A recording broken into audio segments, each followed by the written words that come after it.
Come, come, whoever you are, wanderer, worshipper, lover of leaving. Ours is no caravan of despair. Come, yet again come. Come, come, whoever you are, wanderer, worshipper, lover of leaving. Ours is no caravan of despair. Ours is no caravan of despair. Ours is no caravan of despair. Ours is no caravan of despair. Ours is no caravan of despair. Ours is no caravan of despair. Ours is no caravan of despair. Ours is no caravan of despair. Ours is no caravan of despair. Ours is no caravan of despair. Ours is no caravan of despair. Ours is no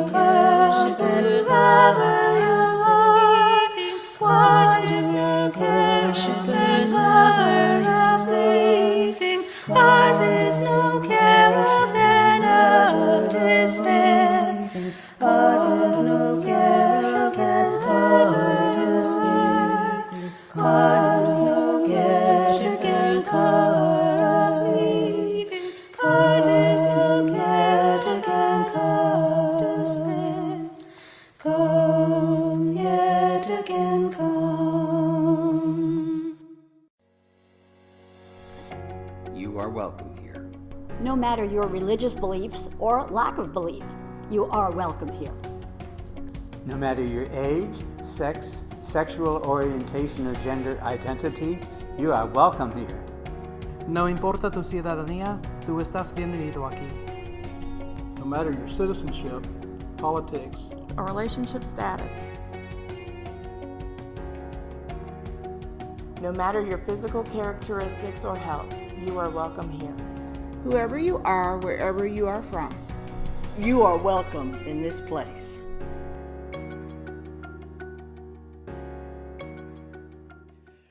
Good morning, friends, and welcome to the online worship of the Unitarian Universalist Fellowship of Montgomery for January 24, 2021. We are located on the land of the Muskogee Creek people. It has been a week, hasn't it? I hope that you caught some of the inauguration, at least enough to hear Amanda Gorman's powerful piece. We'll come back to that a little later. But for now, to welcome you into this hour of worship, I would like to offer you the latest work from poet-activist Adrienne Marie Brown. It is also a piece written in the aftermath of the insurrection with an eye to history and to hope. A body is always a body, individual or collective, whole or in many pieces, alive or later dead. A body is always vulnerable. A wound is always a wound, singular and deep, or many cuts, slowly, blood everywhere left untreated, unstaunched, denied. A wound will always fester. The first wound happens within the violence of birth, the expulsion from the illusion of safety, from the idea that someone else will do all the labor. And some of us keep looking everywhere for placenta, for mothering, for acceptance of our worst choices, to be told we are so special to be named a favorite child. Some of us learn to work. We are given tools, lectures, practices, we are given the blessing of knowing that work to nourish the collective is a sacred path for our lives. Some are only taught to eat, given the title to the land that isn't ours, judged for the speck of dirt under our nails, set to race against even our own kin for the never-ending victory of more. Some of us are black, still nauseous from the boat's hold, still catching our breath from snapped ropes, still oiling our calloused field hands and still wounded. Some of us are white, still synonymous with impossible purity, still given no songs from the earth, still taught to master nothing but superiority, and still wounded. Some of us are red, yellow, brown, still made to feel tertiary to the plot, still dismissed for all we remember, still claiming we are human, not terrorist, and still wounded. Some of us are never surprised, never apoplectic when the stench hits us. What rots at the core is known, documented. It is tangible, moral, American, spiritual. It is the founding wound. We are well past the age of turning inwards, of seeing the open wounds on our souls, of stepping into our shadows with truth light, of seeing we were shaped and can change, and believing the wound is who we are. Things are not getting worse. They are getting uncovered.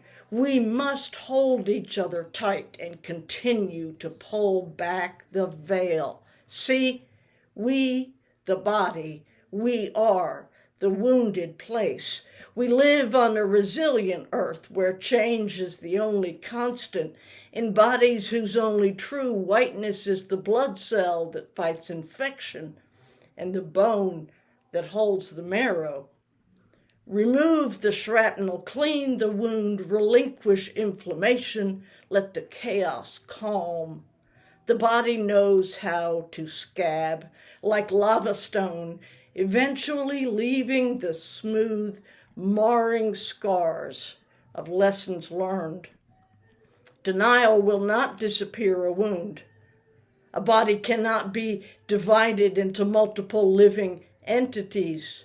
What us will go on breathing. The founder's wound is the myth of supremacy. This is not the first wound or the last. We are a species before we are a nation and after.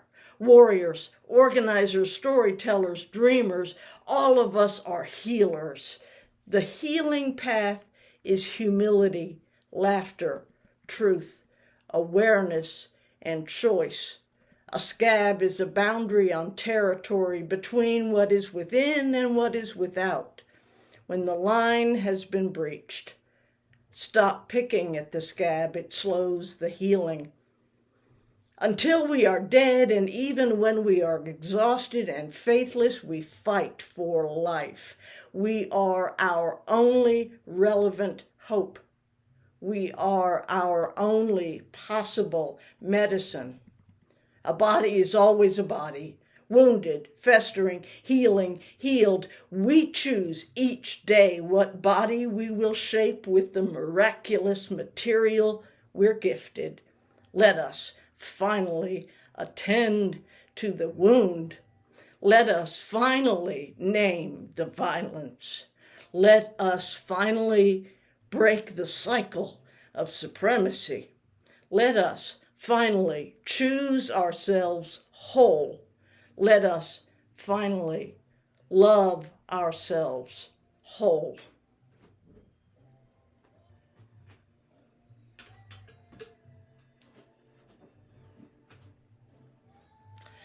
So I'd like to invite you now to join with me in speaking aloud our congregational covenant. We, the members and friends of the Unitarian Universalist Fellowship of Montgomery, promise to serve our community with open minds, willing hearts, and helping hands as we respect one another, honoring that our perceptions may differ, value our differences, working to better understand them in conflict, give joyfully of ourselves, being in harmony with our capabilities, and embrace our connections with each other, nature, the global community, and the great mystery of life. Now we'll hear from our coordinator of religious education, Roger Burdett, with A Time for All Ages. Hey, welcome to the country. Welcome to Time for All Ages.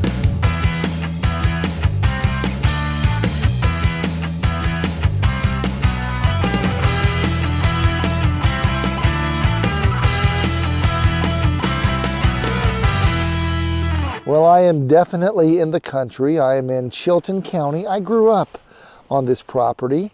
This house right here is where I spent my middle school and high school years. This is a family property. My brother is working over there. If you hear a chainsaw, that's him. I know, I should probably be helping him, but here I am. So I found a story. Originally, I was going to do this story because I got permission to use this book, and I'll tell you about that in a second. But also, there's a mention of a dog in this story, and I've been loving on McLeod today. McLeod is a Great Pyrenees who lives here. But the book is from a publisher called Miles Kelly in the United Kingdom. And thanks to email technology, I was able to reach across the Atlantic and talk to Madeline in the United Kingdom at Miles Kelly. And she said, sure, you can use our book. So that's exactly what I'm going to do. This book is called 5-Minute Stories. And this story is called The Old Woman and Her Pig. It's a traditional folk tale. There is some repetition in this book, so follow me carefully. Da, da, da, da, da. When I do that, that means we're just sort of rolling through some redundancies. Long ago, an old woman found a bright, shining sixpence. So she went to the market to buy a pig. She set off home with the pig trotting quite happily at her side, but when they were nearly there, she came to a stile, S-T-I-L-E,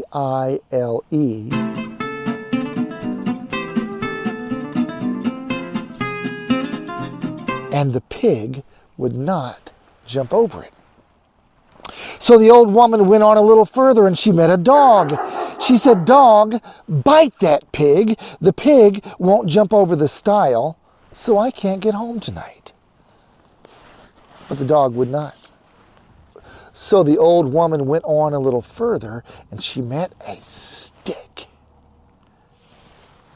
This gets a little bit violent. Brace yourself. Stick, I want you to beat that dog. The dog won't bite the pig won't jump over the stile, so I won't get home tonight. But the stick would not. So the old woman went on a little further. She met a fire. Fire, I want you to burn that stick. Da, da, da, da, da. But the fire would not. So the old woman went on a little further. She met some water. Water, I want you to put that fire out. Da, da, da, da, da, but the water would not. So the old woman went on a little further. She met a horse. Now this happens to be a horse here on the property. Cute, huh? She met this horse. Horse, drink the water, because water won't put out the fire. Fire won't burn the stick. Da, da, da, da, da. But the horse would not. So the old woman went on a little further. She met a rope. Rope, lasso that horse. Da, da, da, da, da. But the rope would not. So the old woman went on a little further and she met a rat. And she said, rat, gnaw that rope. The rope won't lasso the horse. Da, da, da, da, da. But the rat would not. The old woman went on a little further. She met a cat. Cat, scare that rat. The rat won't gnaw the rope won't lasso the horse won't drink the water won't put out a fire, the fire won't burn the stick won't beat the dog won't bite the pig, and the pig won't jump over the stile, and I cannot go home Okay, said the cat. Okay, if you'll just get me some milk. So the woman was highly surprised, and she fetched a saucer of milk at once. The cat scared the rat. The rat gnawed the rope. The rope lassoed the horse. The horse drank the water, so the water put out the fire, so the fire burned the stick. I don't like this part. So the stick beat the dog, so the dog bit the pig, so the pig jumped over the stile, and that, ladies and gentlemen, is how the old woman got home that night. So there you have it. The old woman and the pig. Have a good week.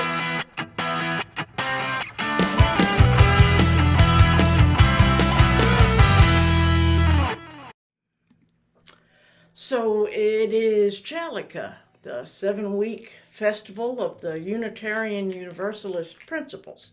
And so far we have covered 1 through 3. 1,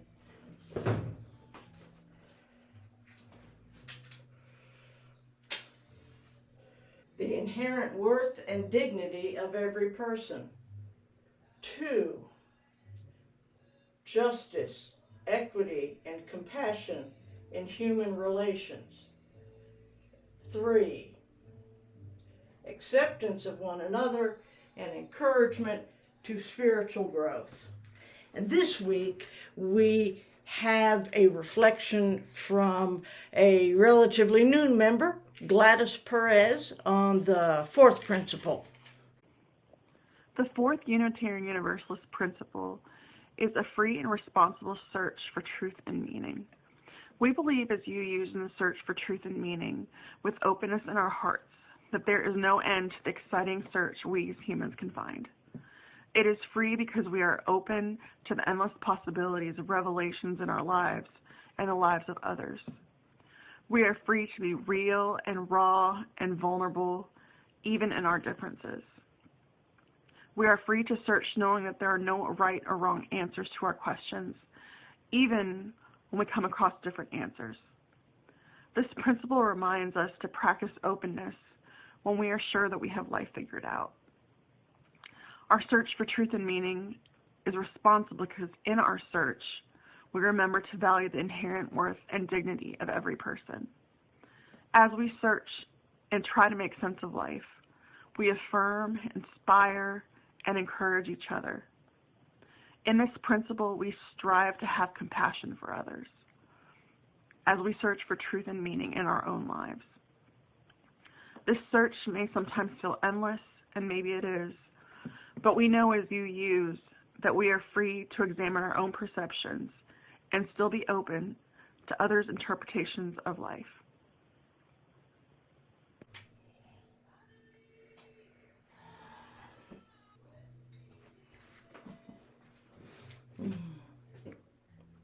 I'm so thrilled that Gladys stepped up and volunteered to do a video for this one.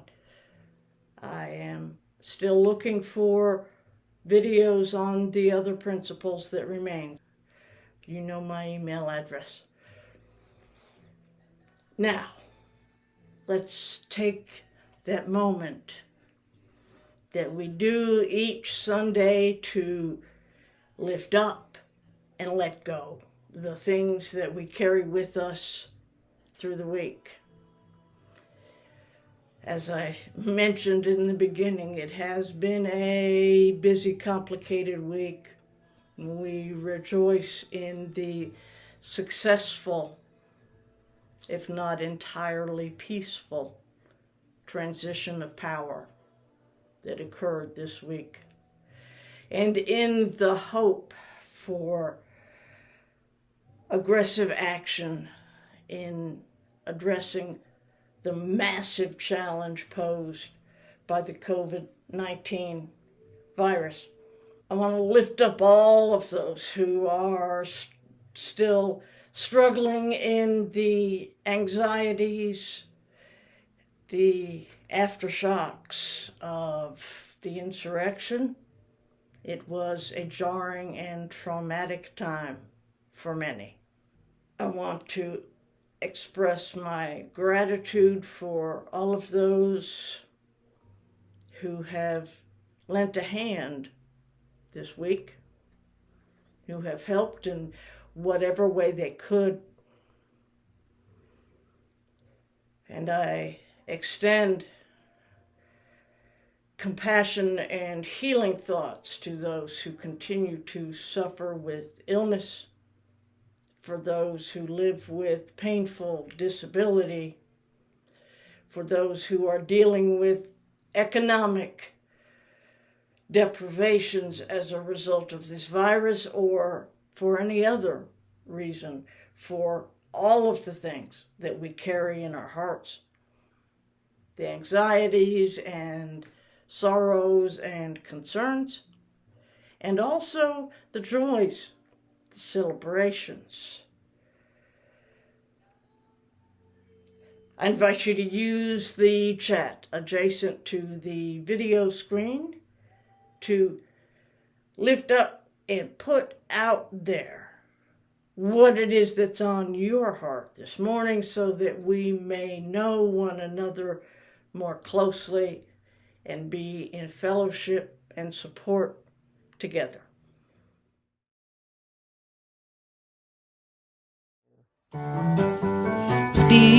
Spirit of light, come unto me. Sing in my heart all the stirrings of compassion. Flow with the wind, rise in the seas, move in my hand, giving light a shape of justice. Roots hold me close, wings set me free. Spirit of light, come to me, come to me.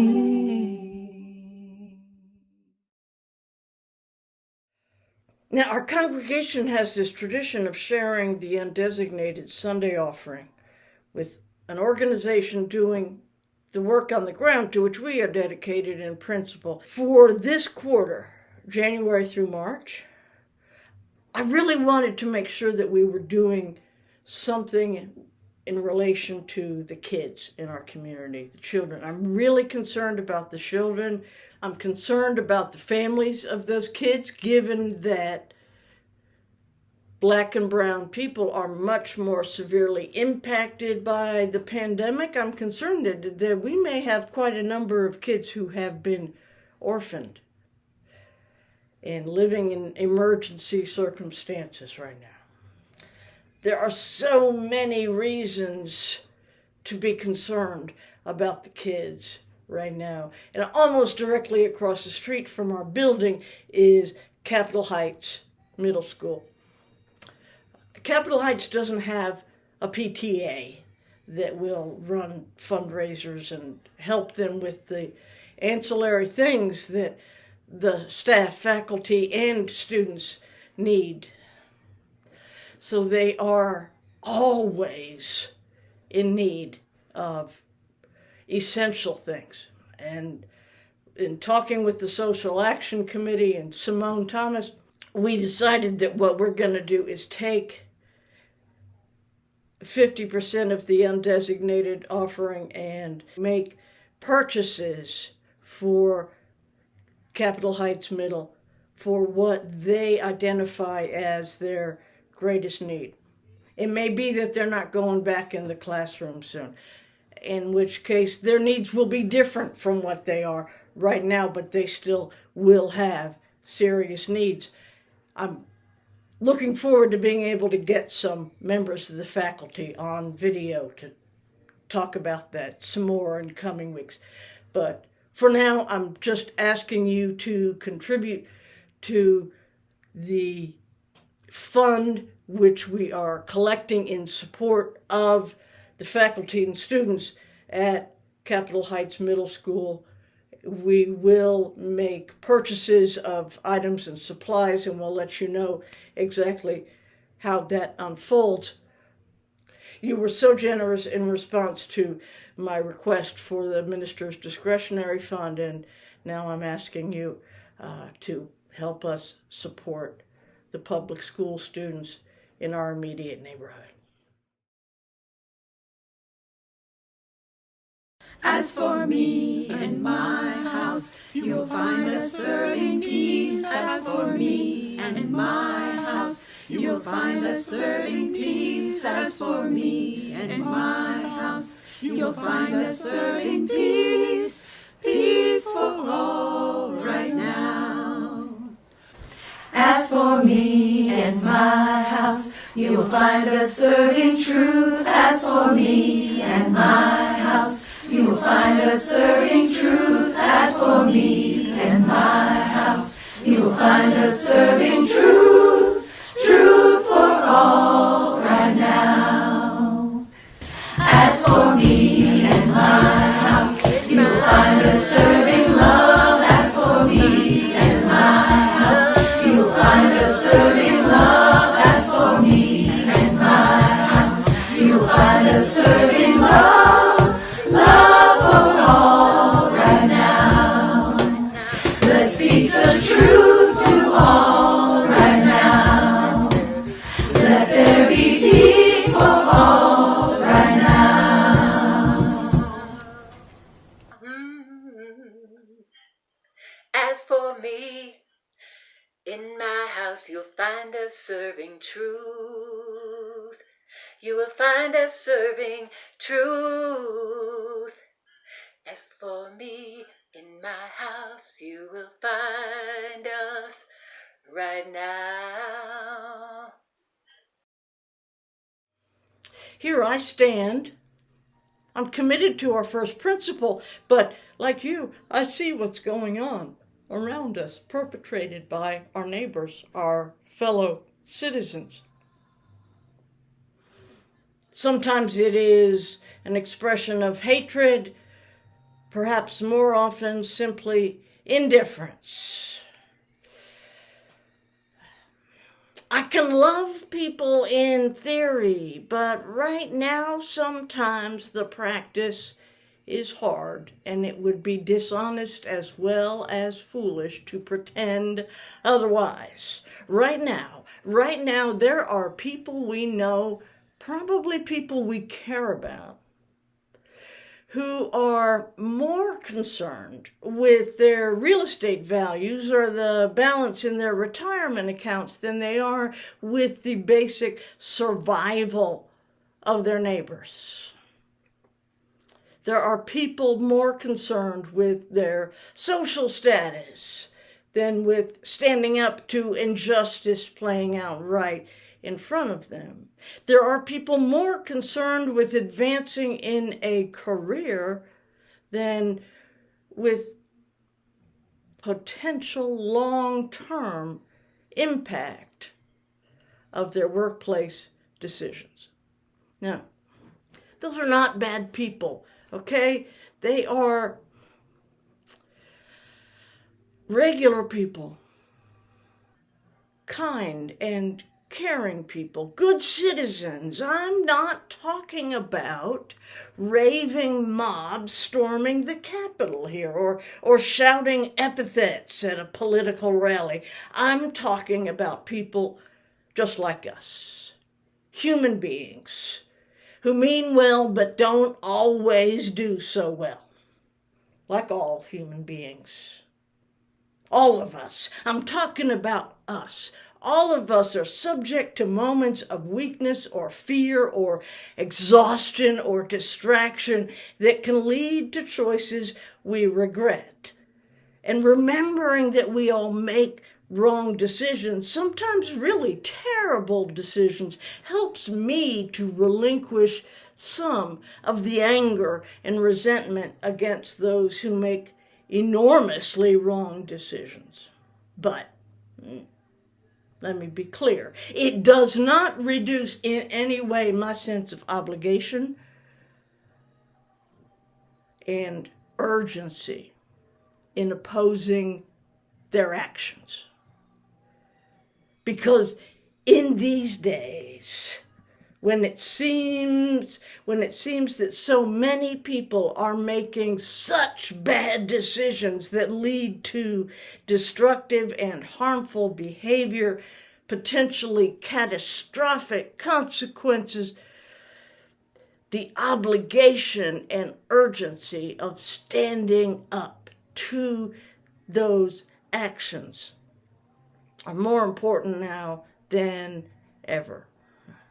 We witnessed a historic moment in the past week for the first time in history. A United States president talked about white supremacy in the inaugural address. An old, straight, white guy said that right out loud to the entire nation, to the entire world. Words matter. But in this climate, those words will, provoke backlash and reactionary resistance. You have to expect it. And it falls to us, the ones who see those words of racial equity, justice, and healing for our nation. We who see those words as legitimate and important, it falls to us to make sure that things do continue moving forward into real and meaningful action. Okay, now I know it seems like everything's about politics these days, and honestly, that's not what I wanted to talk about today. I mean, I couldn't skip it, but really, I'm putting it out there right now just as a symbol for what I really want to address. Because what I want to talk about, what I'm trying to talk about this morning, isn't matters of law and government at all.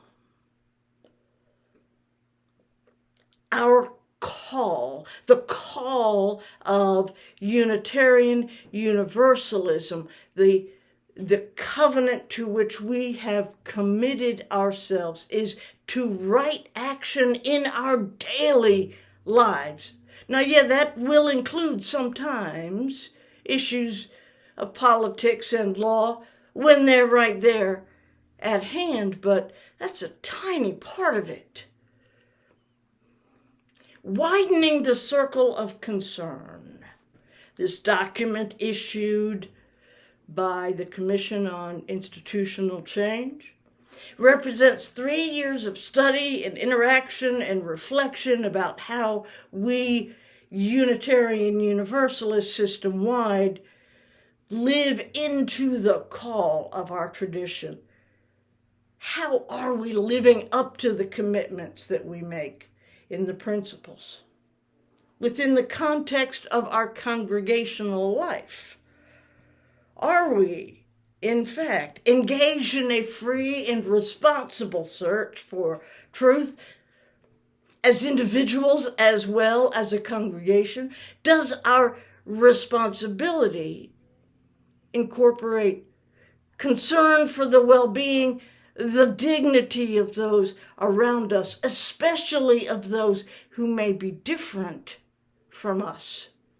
Are we taking care that our congregational practice, that the ways in which we engage with one another in worship, in social time, in class time, in committee meetings, in all of the places that we engage, are we taking care that our practice is just and compassionate and equitable? And does it encourage others to spiritual growth rather than marginalize or silence those with whom we differ? Yeah, it's a tall order. And that search, that free and responsible search, it's unending. It's not just a search to the answers for the big questions, right? The questions about God and death and meaning and purpose and all of those big questions. It's also a search for the truths and meanings in our daily interactions. Do we recognize the impact of white dominant culture in our Unitarian Universalist traditions? And are we conscious of the microaggressions that communicate a lack of welcome? Do we take them seriously and understand their harm? Do we even know what it means when we talk about microaggressions?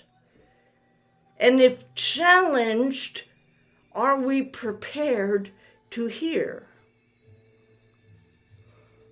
Have we made the effort to examine our own individual as well as collective behaviors? And is our commitment to the principles of Unitarian Universalism sufficient to motivate us in the sometimes tedious, sometimes disruptive, and sometimes really, really uncomfortable work necessary to embody those principles?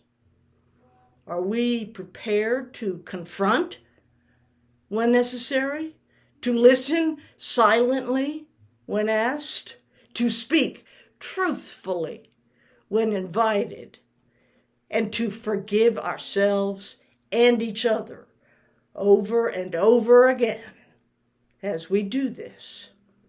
That was a lot of questions, and I'll tell you, I feel like our answer is yes. Pretty much. Understand that each person's response is going to be different to each one of these questions. And more than that, each person will experience different responses to these questions at different times. I mean, we are human beings, messy, complicated animals. And as well as we think we have grasped an idea, nothing is ever all or nothing. But in this moment in human history, well as the history of our nation, I believe that we, as Unitarian Universalists, are uniquely positioned as a faith tradition to respond to the conditions that are challenging us right now. We are, after all, the anti-cult, right? We have no secret official teachings. We have no great charismatic leader who demands obedience. We have none of the hallmarks of the cult environment. What we have instead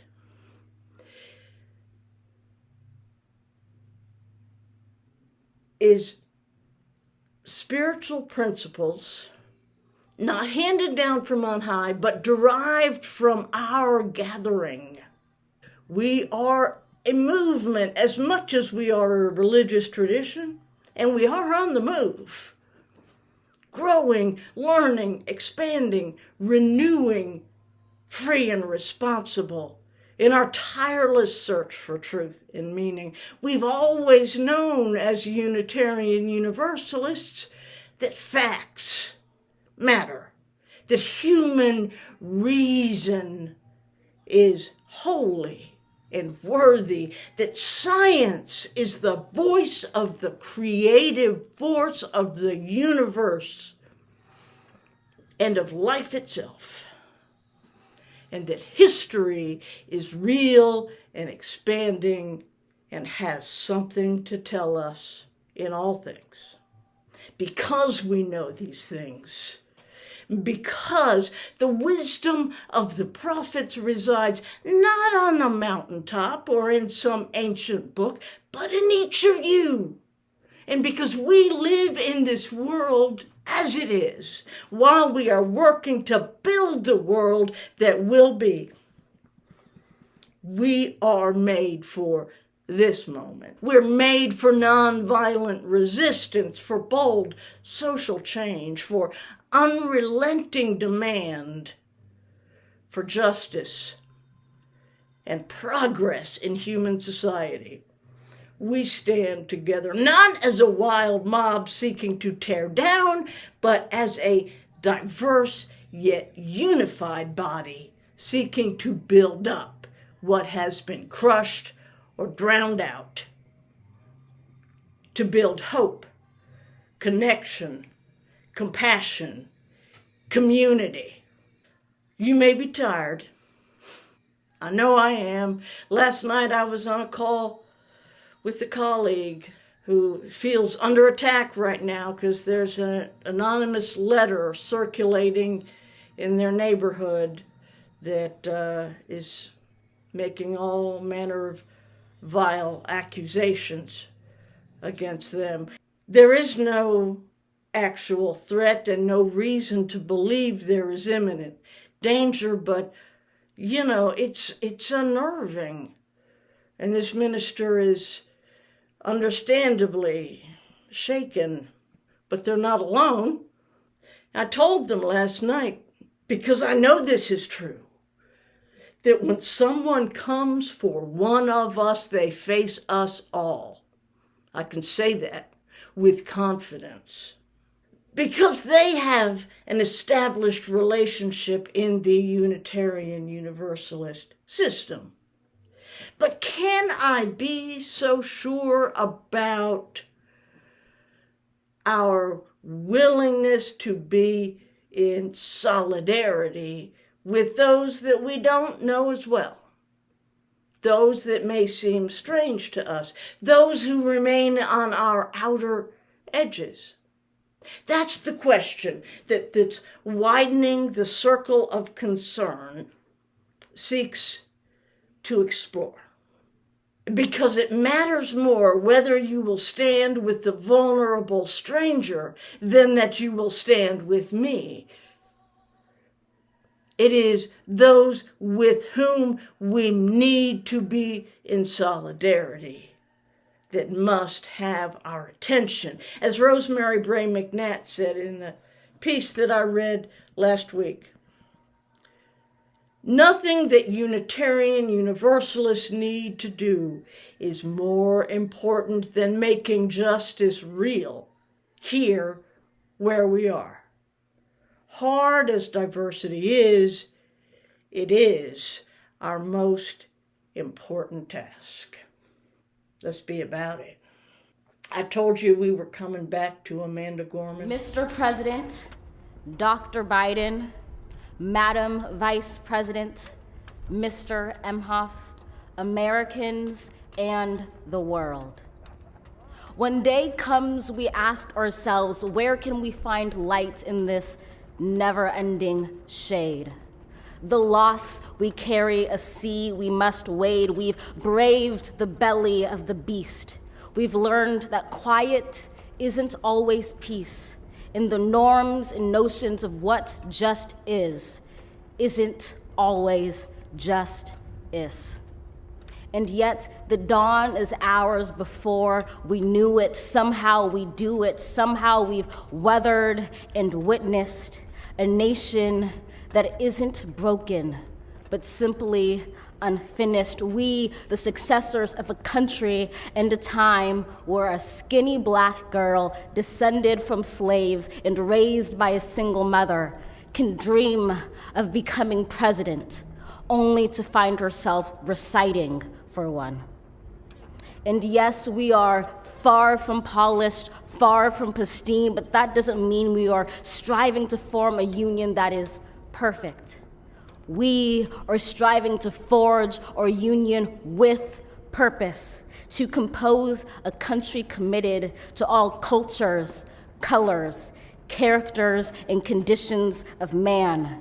And so we lift our gazes not to what stands between us, but what stands before us. We close the divide because we know to put our future first. We must first put our differences aside. We lay down our arms so we can reach out our arms to one another. We seek harm to none and harmony for all. Let the globe, if nothing else, say this is true. That even as we grieved, we grew, that even as we hurt, we hoped, that even as we tired, we tried, that we'll forever be tied together, victorious, not because we will never again know defeat, but because we will never again sow division. Scripture tells us to envision that everyone shall sit under their own vine and fig tree, and no one shall make them afraid. If we're to live up to our own time, then victory won't lie in the blade, but in all the bridges we've made. That is the promised glade, the hill we climb, if only we dare it, because being American is more than a pride we inherit. It's the past we step into and how we repair it. We've seen a force that would shatter our nation rather than share it, would destroy our country if it meant delaying democracy. And this effort very nearly succeeded. But while democracy can be periodically delayed, it can never be permanently defeated. In this truth, in this faith we trust, for while we have our eyes on the future, history has its eyes on us. This is the era of just redemption. We feared it at its inception. We did not feel prepared to be the heirs of such a terrifying hour, but within it we found the power to author a new chapter, to offer hope and laughter to ourselves. So, while once we asked, how could we possibly prevail over catastrophe? Now we assert, how could catastrophe possibly prevail over us? We will not march back to what was, but move to what shall be, a country that is bruised but whole, benevolent but bold, fierce and free. We will not be turned around or interrupted by intimidation, because we know our inaction and inertia will be the inheritance of the next generation. Our blunders become their burdens. But one thing is certain: if we merge mercy with might and might with right, then love becomes our legacy and change our children's birthright. So let us leave behind a country better than the one we were left. With every breath from my bronze-pounded chest, we will raise this wounded world into a wondrous one. We will rise from the gold-limbed hills of the west. We will rise from the wind-swept northeast, where our forefathers first realized revolution. We will rise from the lake-rimmed cities of the Midwestern states. We will rise from the sun-baked south. We will rebuild, reconcile, and recover in every known nook of our nation, in every corner called our country. Our people, diverse and beautiful, will emerge battered and beautiful. When day comes, we step out of the shade, aflame and unafraid. The new dawn blooms as we free it. For there is always light, if only we're brave enough to see it, if only we're brave enough to be it. And after the inauguration, Leah, well, I'll let her tell you the story. There you go. Hey, you guys. Leah here. So I must be among millions, if not billions, of people who tuned in to the inauguration yesterday on January 20th, 2021. And I was inspired by every moment of it, but especially wrapped and lifted, exalted, just completely fixated and moved by Amanda Gorman's poem, her presence, her beauty, her artistry. And so this song was born.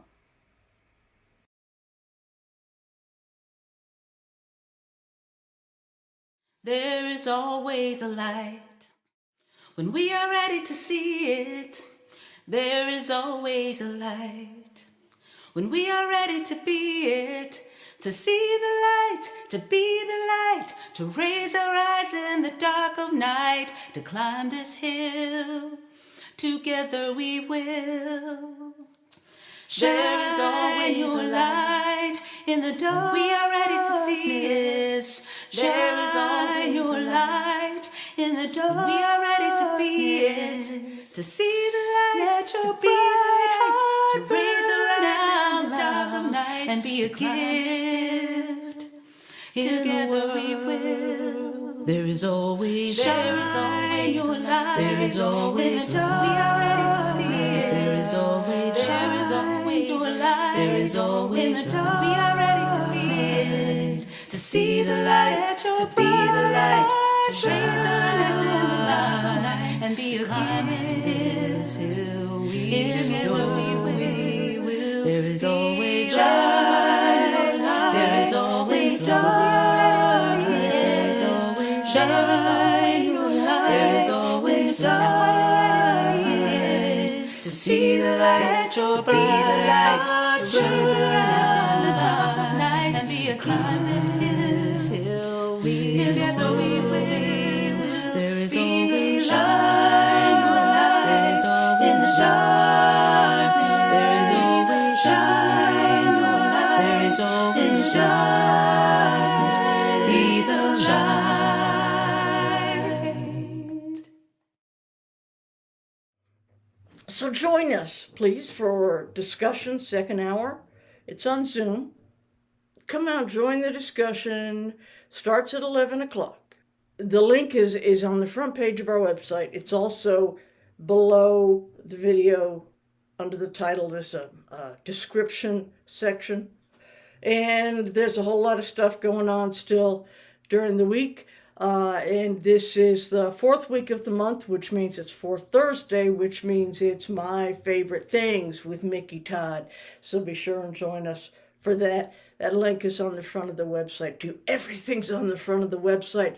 And if you're not getting our weekly emails, scroll to the bottom of that front page and click the button to sign up. So for now, our service has ended. May our service begin.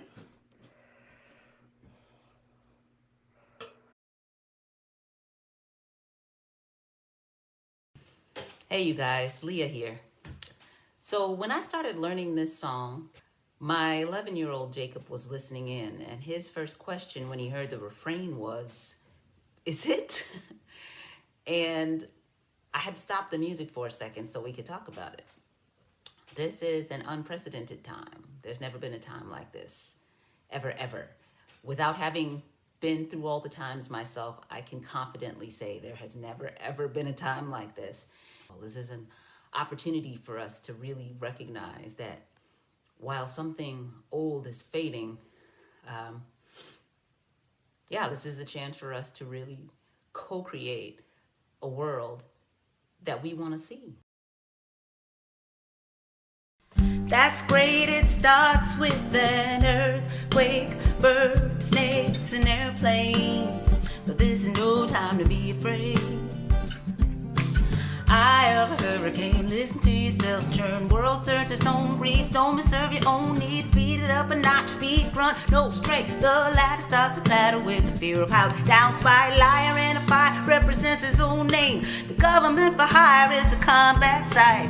Lefter wasn't coming in a hurry with the furies breathing down your neck. Team by team reporters baffle Trump, tear the crop, look at that.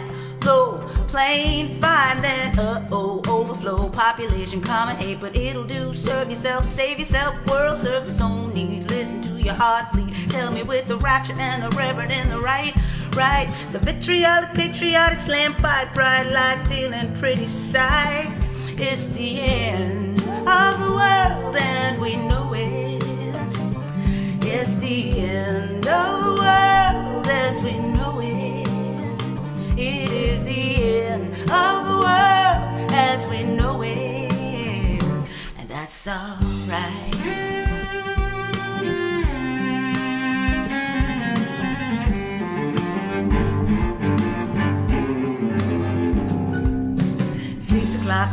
shower. Have you given up your power? Slash and burn, return, listen to your teeth churn. Throwing off the uniform, forgetting, not getting caught up in escalation. Bringing peace back to this nation. Light a candle, motive, step up, watch your feet rise, rise. Oh yes, this means no fear this year. Renegade, seeing clear. A tournament of pride. Offer me solutions and offer me alternatives, but I decide it's the end of the world as we know it.